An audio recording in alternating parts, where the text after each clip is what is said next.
Welcome back to my channel. ನೀವೆಲ್ಲರೂ ಹೇಗಿದ್ದೀರಾ? ಎಲ್ಲರೂ ಚೆನ್ನಾಗಿದ್ದೀರಾ ಅಂತ ಭಾವಿಸ್ತಾ ಈ ವಿಡಿಯೋನ ಸ್ಟಾರ್ಟ್ ಮಾಡ್ತಾ ಇದ್ದೀನಿ. ಇವತ್ತಿನ ವಿಡಿಯೋದಲ್ಲಿ ಏನು ಸ್ಪೆಷಲ್ ಅಂದರೆ, ನನ್ನ ಬರ್ಡೇಗೆ ನಾನು ಸೆಲ್ಫ್ ಗಿಫ್ಟ್ನ ಮಾಡ್ಕೊಂಡಿದ್ದೀನಿ. ಸೊ ಆ ಗಿಫ್ಟ್ ಏನು, ಯಾಕೆ ಮತ್ತು ಎಲ್ಲಿ ತೊಗೊಂಡೆ, ಎಷ್ಟಾಯಿತು ಅದ್ರ ಬಗ್ಗೆ ಕಂಪ್ಲೀಟ್ ಡೀಟೇಲ್ಸ್ನ ಈ ವಿಡಿಯೋದಲ್ಲಿ ಕೊಡ್ತಾ ಇದ್ದೀನಿ.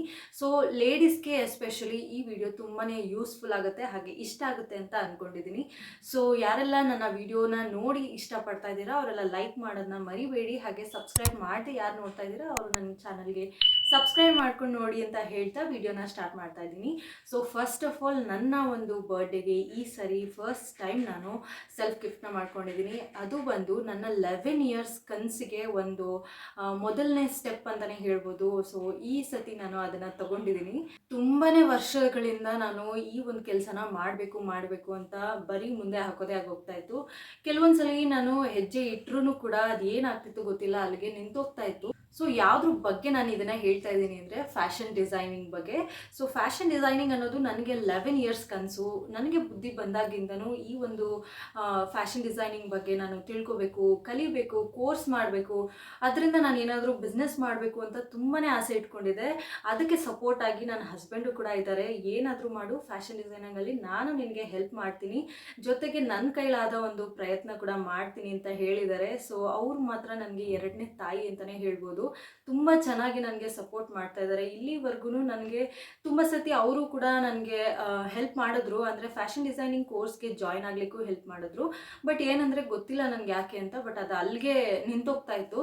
ಪ್ರೆಗ್ನೆನ್ಸಿ ಟೈಮಲ್ಲಿ ಕೂಡ ನಾನು ಅಡ್ಮಿಷನ್ ಕೂಡ ಆಗಿದೆ, ಬಟ್ ಅದು ಪ್ರೆಗ್ನೆನ್ಸಿ ಟೈಮಲ್ಲಿ ಹೋಗಬಾರ್ದು ಮತ್ತು ಬೆಡ್ ರೆಸ್ಟ್ ಕೂಡ ಇದ್ದಿದ್ದರಿಂದ ನನಗೆ ಅದನ್ನು ಅಲ್ಲೇ ಡಿಸ್ಕಂಟಿನ್ಯೂ ಮಾಡಬೇಕಾಯಿತು. ಒಂದು ದಿನಾಗೂ ಕ್ಲಾಸ್ಗೆ ಹೋಗ್ದೇನೆ ನಾನು ನನ್ನ ಅಡ್ಮಿಷನ್ ಮಾಡಿರೋಂಥ ದುಡ್ಡು ಕೂಡ ಕಳ್ಕೊಂಡೆ. ಪರವಾಗಿಲ್ಲ ಅಂದ್ಬಿಟ್ಟು 2 ವರ್ಷ ಆದಮೇಲೆ ಮತ್ತೆ ಟ್ರೈ ಮಾಡ್ತಾ ಇದ್ದೀನಿ. ಸೊ ಈಗ ನಾನು ಒಂದೇನಂದರೆ ಡೈರೆಕ್ಟಾಗಿ ಕೋರ್ಸ್ಗೆ ಜಾಯ್ನ್ ಆಗ್ತಾ ಇಲ್ಲ. ಸೊ ಫಸ್ಟ್ ನಾನು ಬೇಸಿಕ್ ಸ್ಟಿಚಿಂಗಿಂದನೂ ಕಲ್ತ್ಕೋಬೇಕಂತ ಅಂದ್ಕೊಂಡಿದ್ದೀನಿ. ಯಾಕಂದರೆ ಫ್ಯಾಷನ್ ಡಿಸೈನಿಂಗ್ ಮಾಡೋರಿಗೆ ಯಾವುದೇ ರೀತಿ ಸ್ಟಿಚಿಂಗ್ ಬರದೆ ಕೂಡ ಮಾಡ್ಬೋದು. ಅದು ಕೂಡ ಫ್ಯಾಷನ್ ಡಿಸೈನಿಂಗ್ ಒಂದು ಪಾರ್ಟ್ ಅಂತ ಹೇಳ್ಬೋದು. ಇಲ್ಲ ಅಂದರೆ ಕಂಪ್ಲೀಟ್ ಸ್ಟಿಚಿಂಗಿಂದ, ಪ್ಯಾಟರ್ನ್ ಮೇಕಿಂಗಿಂದ, ಫ್ಯಾಬ್ರಿಕ್ ಸೋರ್ಸಿಂಗಿಂದ ಎಲ್ಲ ಕೂಡ ಒಬ್ಬಳೇ ನಿಂತ್ಕೊಂಡು ಒಂದು ಬಿಸ್ನೆಸ್ ಮಾಡ್ತಾರಲ್ಲ, ಅದನ್ನು ಕೂಡ ಫ್ಯಾಷನ್ ಡಿಸೈನಿಂಗ್ ಅಂತಾರೆ. ಸೊ ನಾನು ಎರಡನೇ ಕ್ಯಾಟಗರಿಯಲ್ಲಿ ಇದ್ದೀನಿ. ಕಂಪ್ಲೀಟಾಗಿ ಸ್ಟಿಚಿಂಗಿಂದ ಕಂಪ್ಲೀಟ್ ಒಂದು ಔಟ್ಫಿಟ್ ರೆಡಿ ಮಾಡಬೇಕು ಅಂದರೆ ಕಂಪ್ಲೀಟ್ ನನ್ನ ಕೈಯಿಂದನೇ ನಾನು ಮಾಡಿ ಪ್ರಾಕ್ಟೀಸ್ ಮಾಡಬೇಕು ಅಂತ ಒಂದು ಡಿಸೈಡ್ ಮಾಡಿಕೊಂಡು ಸ್ಟಾರ್ಟ್ ಮಾಡ್ತಾ ಇದ್ದೀನಿ. ಸೊ ಇದನ್ನೆಲ್ಲ ಮಾಡಬೇಕಂದ್ರೆ ಕಂಪಲ್ಸರಿ ಒಂದು ಮೆಷಿನ್ ಬೇಕು. ಸೀವಿಂಗ್ ಮೆಷಿನ್ ಅಂತ ಹೇಳ್ಬೋದು, ಇಲ್ಲ ಟೇಲರಿಂಗ್ ಮೆಷಿನ್ ಅಂತ ಕೂಡ ಹೇಳ್ಬೋದು. ನಾನು ಒಂದು ಸೀವಿಂಗ್ ಮೆಷಿನ್ನ ನನಗೆ ನಾನು ಗಿಫ್ಟ್ ಮಾಡ್ಕೊಂಡಿದ್ದೀನಿ. ಸೊ ಈ ವರ್ಷ ನನಗದು ತುಂಬಾ ಸ್ಪೆಷಲ್ ಅನಿಸುತ್ತೆ, ಹಾಗೆ ತುಂಬ ಖುಷಿನೂ ಕೊಡ್ತಾ ಇದೆ ನನಗೆ. ನಾನು ಯಾವ ಮೆಷಿನ್ ತೊಗೊಂಡಿದ್ದೀನಿ, ಯಾವ ಮಾಡೆಲಲ್ಲಿ ತೊಗೊಂಡಿದ್ದೀನಿ, ಹಾಗೆ ಏನು ಪ್ರೈಸ್ ಆಯಿತು, ಎಲ್ಲಿ ತೊಗೊಂಡಿದ್ದೀನಿ ಅನ್ನೋದ್ರ ಬಗ್ಗೆ ಈ ವಿಡಿಯೋನ ಕಂಪ್ಲೀಟಾಗಿ ನೋಡಿದ್ರೆ ನಿಮಗೆ ಗೊತ್ತಾಗುತ್ತೆ. ಅದಕ್ಕೂ ಮುಂಚೆ ಫ್ಯಾಷನ್ ಡಿಸೈನಿಂಗು ಮತ್ತು ಟೇಲರಿಂಗಿಗೂ ಜನ ಎಲ್ಲ ಕನ್ಫ್ಯೂಸ್ ಮಾಡ್ಕೋತಾ ಇರ್ತಾರೆ. ಅದ್ರ ಬಗ್ಗೆ ಸ್ವಲ್ಪ ಡೀಟೇಲ್ಸ್ನ ನಾನು ಇಲ್ಲಿ ಹೇಳ್ತೀನಿ. ಫ್ಯಾಷನ್ ಡಿಸೈನಿಂಗು ಮತ್ತು ಟೇಲರಿಂಗಿಗೂ ಡಿಫ್ರೆನ್ಸ್ ಏನಂದರೆ, ಟೇಲರಿಂಗಲ್ಲಿ ನೀವು ಕೊಡೋ ಒಂದು ಫ್ಯಾಬ್ರಿಕ್ನ ಅವರು ನಿಮ್ಗೆ ಬೇಕಾದಂಥ ಒಂದು ಔಟ್ಫಿಟ್ ಆಗಿ ರೆಡಿ ಮಾಡಿಕೊಡ್ತಾರೆ. ಜಸ್ಟ್ ಫಿಟ್ಟಿಂಗು ಮತ್ತು ಪ್ರಾಡಕ್ಟ್ ಕರೆಕ್ಟಾಗಿದೆಯಾ ಅನ್ನೋದು ಮಾತ್ರ ಅವರು ಎಂಜಾಯ್ ಮಾಡ್ತಾರೆ.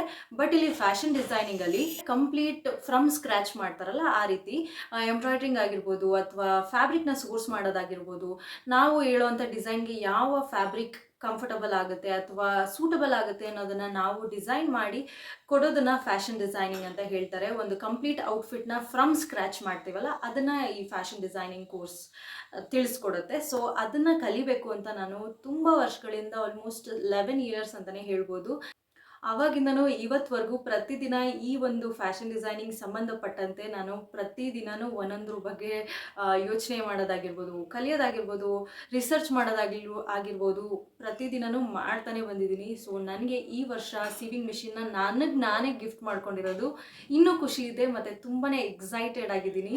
ಹಾಗೆ ಸೀವಿಂಗ್ ಮಿಷಿನ್ ಕೂಡ ನಮ್ಮ ಮನೇಲಿ ಬಂದಿದೆ. ಇವಾಗ ನಾನು ಆಲ್ರೆಡಿ ಅದರಲ್ಲಿ ಸ್ಟಿಚ್ ಕೂಡ ಪ್ರಾಕ್ಟೀಸ್ ಮಾಡ್ತಾ ಇದ್ದೀನಿ.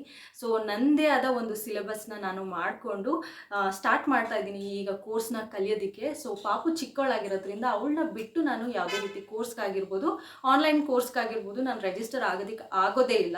ಅವಳನ್ನ ಎಲ್ಲಾದರೂ ಬಿಡೋಣ ಅಂದರೆ ಅವಳು ಇರೋದು ಇಲ್ಲ, ಮತ್ತು ಅವಳಿಗೆ ನಾನು ಫೋರ್ಸ್ಫುಲಿ ತಳ್ಳೋದಕ್ಕೂ ಆಗಲ್ಲ. ಸೊ ಏನೂ ಮಾಡೋಕ್ಕಾಗಲ್ಲ. ಅವಳು ಸ್ವಲ್ಪ ಸ್ಕೂಲ್ಗೆ ಹೋಗೋವರೆಗೂ ಮನೇಲಿ ನನ್ನದೇ ಆದ ಒಂದು ಸಿಲೆಬಸ್ನ ನಾನು ಹಾಕ್ಕೊಂಡು ಪ್ರಾಕ್ಟೀಸ್ ಮಾಡೋಣ ಅಂತ ಅಂದ್ಕೊಂಡಿದ್ದೀನಿ. ಅದ್ರ ಪ್ರಕಾರ ನಾನು ಸಿಲೆಬಸ್ ಕೂಡ ರೆಡಿ ಮಾಡ್ಕೊಂಡಿದ್ದೀನಿ. ಪ್ರತಿದಿನವೂ 2 to 3 ಅವರ್ಸ್ನ ನಾನು ಪ್ರಾಕ್ಟೀಸ್ ಮಾಡಬೇಕು ಅಂತ. ಜೊತೆಗೆ ಜೊತೆಗೆ 1 ಮಂತಲ್ಲಿ ನನ್ನ ಮಗಳಿಗೆ ಒಂದು ಔಟ್ಫಿಟ್ ಕೂಡ ರೆಡಿ ಮಾಡೋಣ ಅಂತ ಅಂದ್ಕೊಂಡಿದ್ದೀನಿ. ಸೊ ಈ ಒಂದು ಜರ್ನಿಲಿ ನೀವು ಕೂಡ ಜಾಯಿನ್ ಆಗಬೇಕು ಅಂತ ನನ್ನ ಆಸೆ. ನಾನು ಮಾಡುವಂಥ ಎಲ್ಲ ಔಟ್ಫಿಟ್ಸ್ನು ನಾನು ವಿಡಿಯೋ ಮಾಡಿ ನಿಮ್ಮ ಜೊತೆ ಶೇರ್ ಮಾಡ್ಕೋತೀನಿ. ಸೊ ನನಗೆ ಸಪೋರ್ಟ್ ಮಾಡಿ ಅಂತ ಕೇಳ್ಕೊತಾ ಈ ವಿಡಿಯೋ ಹೇಗೆ ಹೋಗುತ್ತೆ ಏನು, ಹಾಗೆ ನನ್ನ ಸೀವಿಂಗ್ ಮಿಷಿನ್ನ ಕಂಪ್ಲೀಟ್ ಡೀಟೇಲ್ಸ್ ಈ ವಿಡಿಯೋದಲ್ಲಿ ತೋರಿಸ್ತೀನಿ. ಸೊ ನೋಡ್ಕೊಂಡು ಬನ್ನಿ. ಈ ವಿಡಿಯೋ ಇಷ್ಟ ಆದರೆ ಲೈಕ್ ಮಾಡಿ, ಶೇರ್ ಮಾಡಿ, ಹಾಗೆ ಸಬ್ಸ್ಕ್ರೈಬ್ ಮಾಡ್ಕೊಳ್ಳೋಣ ಮರಿಬೇಡಿ. ಸೊ ಎಸ್, ನನ್ನ ಮೆಷಿನ್ ಬಗ್ಗೆ ಕಂಪ್ಲೀಟ್ ಡೀಟೇಲ್ಸ್ನ ಕೊಡ್ತೀನಿ ಅಂತ ಹೇಳಿದ್ದೆ ಅಲ್ವಾ. ಸೊ ನಾನು ಈ ಮಿಷಿನ್ನ ತೊಗೊಂಡಿರೋದು ಬಂದು ಸುಂಕುತ್ಕಟ್ಟೆಯಲ್ಲಿರೋಂಥ ಒಂದು ವಿನಯ್ ಸೀವಿಂಗ್ ಮೆಷಿನ್ ಅಂತ ಈ ಒಂದು ಶಾಪಲ್ಲಿ ನಾನು ತೊಗೊಂಡಿರೋದು. ಸೊ ನನಗೆ ಅಫೋರ್ಡಬಲ್ ಅಂತಲೂ ಅನ್ನಿಸ್ತು, ರೀಸನಬಲ್ ಪ್ರೈಸ್ಗೂ ಕೊಟ್ಟಿದ್ದಾರೆ ಅಂತ ಅನ್ನಿಸ್ತು. ಜೊತೆಗೆ ಅಲ್ಲಿ ನಾವು ಹೋದ ತಕ್ಷಣ ನಮಗೆ ಸಜೆಸ್ಟ್ ಮಾಡ್ತಾರೆ ಯಾವ ಪರ್ಪಸ್ಗೆ ಯಾವ ಮೆಷಿನ್ ಬೆಸ್ಟು ಅನ್ನೋದನ್ನು. ಸೊ ನನಗೆ ಈ ಶಾಪ್ ಬಗ್ಗೆ ತಿಳಿಸ್ಕೊಟ್ಟಿದ್ದು ನಮ್ಮ ಅಣ್ಣ. ಸೊ ಅವ್ರ ಜೊತೆನೇ ಹೋಗಿದ್ದೆ ನಾನು ಈ ಮೆಷಿನ್ನ ಪರ್ಚೇಸ್ ಮಾಡಲಿಕ್ಕೆ ಅಂತ. ಮೆಷಿನ್ ಎಕ್ಸಾಕ್ಟ್ ಪ್ರೈಸ್ ಬಂದು 26,000. ಕ್ಯಾಶ್ ಕೊಟ್ಟು ತೊಗೊತಾ ಇರೋದ್ರಿಂದ ನಾನು 24,000 ಅಂದರೆ 2,000 ಡಿಸ್ಕೌಂಟ್ ಕೊಟ್ಟು ನನಗೆ ಮೆಷಿನ್ ಕೊಟ್ಟಿದ್ದಾರೆ. ಈ ಮೆಷಿನ್ ಮಾಡೆಲ್ ಬಂದ್ಬಿಟ್ಟು A2B ಅಂತ ಜಾಕ್ ಕಂಪನಿ ಅವ್ರದ್ದು. ನಾನು ತುಂಬ ಜನಗಳ ಹತ್ರ ಈ ಮೆಷಿನ್ನ ಯೂಸ್ ಮಾಡಿರೋರ ಹತ್ರನೇ ನಾನು ರಿವ್ಯೂ ತೊಗೊಂಡು ನಾನು ಈ ಮೆಷಿನ್ನ ತೊಗೊಂಡಿದ್ದು. ಖಂಡಿತವಾಗ್ಲೂ ಈ ಮೆಷಿನ್ ತುಂಬಾ ಚೆನ್ನಾಗಿದೆ. ಬೇಸಿಕ್ಕಿಂದ ಅಡ್ವಾನ್ಸ್ ಲೆವೆಲ್ವರೆಗೂ ಕಲಿತಾ ಇರೋರಿಗೆ ಅಥವಾ ಕಲ್ತಿರೋರಿಗೆ ಈ ಮೆಷಿನ್ ಸೂಟಬಲ್ ಅಂತಲೇ ಹೇಳ್ಬೋದು. ಸ್ಪೀಡು 5,000ವರೆಗೂ ಇದೆ. ಹಾಗೆ ನೀಡಲ್ ಲೆಂತ್ ಕೂಡ ಚೇಂಜ್ ಮಾಡ್ಕೊಂಡು ನಾವು ಮಾಡ್ಕೋಬೋದು. ನಾನು ಏನೂ ಕಲ್ತಿಲ್ಲ, ABCD ಏನೂ ಗೊತ್ತಿಲ್ಲ ನನಗೆ ಆ ಮೆಷಿನ್ ಬಗ್ಗೆ ಅಥವಾ ಟೈಲರಿಂಗ್ ಬಗ್ಗೆ, ಒಂದು ಸ್ಟಿಚಿಂಗ್ ಬಗ್ಗೆ. ನನ್ನಂಥವಳೇ ಈ ಮೆಷಿನಲ್ಲಿ ಕೂತ್ಕೊಂಡು ಇವಾಗ ಹೊಲಿಯೋದನ್ನು ಪ್ರಾಕ್ಟೀಸ್ ಮಾಡಿದ್ದೀನಿ ಅಂತ ಅಂದರೆ ಎಲ್ಲ ಸ್ವಲ್ಪ ಟಚ್ ಇರೋರಿಗೆ ಖಂಡಿತವಾಗ್ಲೂ ತುಂಬ ಈಸಿ ಆಗುತ್ತೆ. ಮೆಷಿನ್ ತೊಗೊಂಡ್ಮೇಲೆ ನಮಗೆ ಡೆಲಿವರಿ ಕೊಡೋ ದಿನವೇ ಇನ್ಸ್ಟಾಲ್ ಮಾಡಿ ಅಲ್ಲೇ ನಮಗೆ ಡೆಮೋ ಕೊಟ್ಬಿಡ್ತಾರೆ.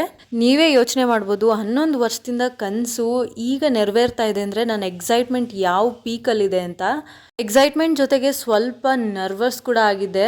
ನಾಳೆ ಮೆಷಿನ್ ತೊಗೋತೀನಿ ಅಂದರೆ ಇವತ್ತು ನನಗೆ ಊಟನೂ ಸೇರ್ತಾ ಇಲ್ಲ, ನಿದ್ದೆನೂ ಬರ್ತಾ ಇಲ್ಲ. ಅಷ್ಟು ಎಕ್ಸೈಟ್ಮೆಂಟ್ ನನಗೆ, ಒಂಥರ ಖುಷಿ ನನಗೆ, ನನ್ನ ಕನಸು ನೆನಸಾಗ್ತಾ ಇದೆ ಅಂತ. So finally I am very happy. ನೋಡಿ, ಸ್ಪೀಡ್ ಕಮ್ಮಿ ಜಾಸ್ತಿ ಮಾಡೋದು ಇಲ್ಲಿದೆ, ಪ್ಲಸ್ಸು ಜಾಸ್ತಿ ಮಾಡೋದು, ಮೈನಸ್ ಕಡಿಮೆ ಮಾಡ್ಕೊಳ್ಳೋದು. ಮೈನಸ್ ಮಾಡಿದ್ರೆ ಕಮ್ಮಿ ಆಗುತ್ತೆ. ಇದೇನಿದು ಆರೋ ಮಾರ್ಕು? ಅವೆಲ್ಲ ಪ್ರೋಗ್ರಾಮ್ಸ್ ಇದೆ. ಅದೇನು ಯೂಸು ಬರಲ್ವಾ? ಅದೇನು ಯೂಸ್ ನೋಡಿ. ಈ ಕಟ್ಟಿಂಗ್ ಏನಿದೆ ಸರ್, ಇದು ಥ್ರೆಡ್ ಕಟ್ ಮಾಡೋದಾ? ತೋರಿಸ್ಕೊಡ್ತೀನಿ ನೋಡಿ. 1000 ಇಟ್ಟರೆ ಇಷ್ಟೇ ಸ್ಪೀಡ್ ಹೋಗೋದು. ಸರಿ ಸರಿ. ಫುಲ್ ಪ್ರೆಸ್ ಮಾಡೋದು ಅಷ್ಟೇ ಬಿಡುತ್ತೆ. ಏನಾದ್ರು ಪ್ರಾಕ್ಟೀಸ್ ಆದಮೇಲೆ 1500 ಇಟ್ಕೊಂಡ್ರೆ ಸ್ವಲ್ಪ ಸ್ಪೀಡ್ ಆಗುತ್ತೆ. ಕಾಲು ಎತ್ತರೆ ಸ್ಟಾಪ್ ಆಗುತ್ತೆ. ಪೆಡಲ್ ಹಿಂದೆ ಪ್ರೆಸ್ ಮಾಡಿದ್ರೆ ಟ್ರಿಮ್ ಆಗುತ್ತೆ. ಸರಿ ಸರಿ. ಟ್ರಿಮ್ಮಿಂಗು ಆನ್ ಆ್ಯಂಡ್ ಆಫ್ ಇದು. ಪಾಯಿಂಟ್ ಇದ್ದರೆ ಟ್ರಿಮ್ ಆನಲ್ಲೇ ಇರುತ್ತೆ, ಪಾಯಿಂಟ್ ಹೋದರೆ ಟ್ರಿಮ್ ಆಫ್ ಆಗುತ್ತೆ. ಟ್ರಿಮ್ಮು ಅವಾಗ ದಾರ ಕಟ್ಟಾಗುತ್ತೆ. ಇದು ನೀಡ್ಲು ಪೊಸಿಷನ್ದು. ಪ್ರೆಸ್ ಮಾಡಿದಾಗೆಲ್ಲ ಬಟ್ಟೆ ಒಳಗಡೆನೇ ಇರುತ್ತೆ. ಮೇಲ್ಗಡೆ ನಿಲ್ಸಿದ್ರೆ ಮೇಲೆ ಪ್ರೆಸ್ ಮಾಡಿದ್ರೆ ಮೇಲೆ ನಿಂತ್ಕೊಳ್ಳುತ್ತೆ. ಸರಿ. ನೀವು ನೆಕ್ಸ್ಟ್ ಏನೋ ಪ್ರೆಸ್ ಮಾಡಿ ಗೊತ್ತಾಗಿಲ್ಲ ಅಂದರೆ ರೀಸೆಟ್ ಬಟನ್ ಇರ್ತೀವಿ. ಲಾಂಗ್ ಪ್ರೆಸ್ ಮಾಡಿ ಇಟ್ಕೊಂಡ್ರೆ ರೀಸೆಟ್ ಆಗುತ್ತೆ. ಎಲ್ಲ ಕಂಪ್ಲೀಟಾಗಿ ರೀಸೆಟ್ ಆಗುತ್ತೆ. ಫಸ್ಟ್ ಹಂಗೆ ಇರ್ತದೆ. ಈ ಸ್ಕ್ಯಾನ್ ಮಾಡೋದು ಗೂಗಲಲ್ಲಿ ಸ್ಕ್ಯಾನ್ ಮಾಡೋದ್ರಾಗುತ್ತಲ್ವಾ? ಸ್ಕ್ಯಾನ್ ಮಾಡಿದ್ರೆ ಈ ಮಾಡಲು, ಇದು ಸೀರಿಯಲ್ ನಂಬರ್ ಎಲ್ಲ ಬರುತ್ತೆ. ಅದು ಸಣ್ಣ ಪುಟ್ಟ ರಿಪೇರಿ ಇದ್ರೂ ತೋರಿಸ್ಕೊಡುತ್ತೆ ಅಂತ ಹೇಳಿದ್ರು, ಮ್ಯಾನ್ಯಲ್ ಥರ. ಅವ್ರು ಓನರ್ ಹೇಳಿದ್ದು ಇವಾಗ. ನಮ್ಗೆ ಗೊತ್ತಿಲ್ಲ, ನೋಡಿ. ಡೆಮೋ ಕೊಟ್ಟಿದ್ದು ನೋಡಿ ನಮ್ಮ ಪಾಪಗೂ ತುಂಬ ಆಸೆ ಆಗಿ, ಅಮ್ಮ ನಾನು ಹೊಲಿತೀನಿ ಅಮ್ಮ ಅಂದ್ಬಿಟ್ಟು, ಬಟ್ಟೆ ಹೊಲಿತೀನಿ ನಂದು ಮಿಷಿನು ಅಂದ್ಬಿಟ್ಟು ಸುಮ್ಮನೆ ಕೂತ್ಕೊಂಡು ಹೊಲಿಯೋ ಥರ ಪೋಸ್ ಕೊಟ್ಲು ಅಷ್ಟೇ. ಒಂಥರ ನನಗೂ ಖುಷಿ ಆಯಿತು. ನನಗಿನ್ನ ಮುಂಚೆ ನನ್ನ ಮಗಳೇ ಅದ್ರ ಮೇಲೆ ಕೂತ್ಕೊಂಡು ಹೊಲಿಯೋ ಥರ ಪೋಸ್ ಕೊಟ್ಟಿದ್ದಾಳೆ ಅಂತ. ಸೊ ಡೆಮೋ ಎಲ್ಲ ಕೊಟ್ಟಾದಮೇಲೆ ನಮಗೆ ಬಿಲ್ಲಿಂಗ್ ಎಲ್ಲ ಆದಮೇಲೆ ಪೋರ್ಟರಿಂದ ಒಂದು ಗಾಡಿನ ಬುಕ್ ಮಾಡಿಕೊಂಡು ನಮ್ಮ ಮೆಷಿನ್ನ ಮನೆಗೆ ಡೆಲಿವರಿ ಕೊಟ್ಟರು. ಇಮಿಡಿಯೇಟ್ ಕೊಟ್ಬಿಟ್ರು. ಸೊ ನೀಟಾಗಿ ಅವರು ಕೂಡ ಒಂದು ಚೂರು ಡ್ಯಾಮೇಜ್ ಇಲ್ದೇ ಸೇಫಾಗಿ ಮೆಷಿನ್ನ ಮನೆಗೆ ತಲುಪಿಸಿದ್ರು.